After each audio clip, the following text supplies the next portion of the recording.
150 ml தண்ணியில் 50 gram soya chunks சேர்த்து நல்லா கொதிக்க விட்டுடுங்க. சோயா சங்க்ஸில் ப்ரோட்டீன் நிறைய இருக்குது.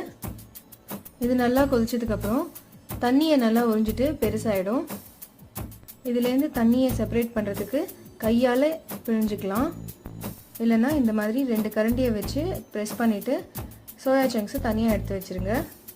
இதில் 6 டேபிள் ஸ்பூன் கெட்டி தயிர் சேர்த்துக்கோங்க. 1 டேபிள் ஸ்பூன் தனியா பொடி சேர்த்துக்கோங்க. 1 டீஸ்பூன் கரம் மசாலா, 1/2 டீஸ்பூன் உப்பு, 1 டீஸ்பூன் மஞ்சள் பொடி, 1 டீஸ்பூன் காரப்பொடி, கொஞ்சமாக கடுகெண்ணெய் சேர்த்துட்டு இது எல்லாத்தையும் சேர்த்து நல்லா மிக்ஸ் பண்ணிக்கோங்க. இது வரைக்கும் நீங்கள் எங்கள் சேனல் சப்ஸ்கிரைப் பண்ணலன்னா ப்ளீஸ் சப்ஸ்கிரைப் பண்ணுங்கள். கூடவே அந்த பெல் ஐக்கானையும் தட்டி விட்டுருங்க. இதை மூடிட்டு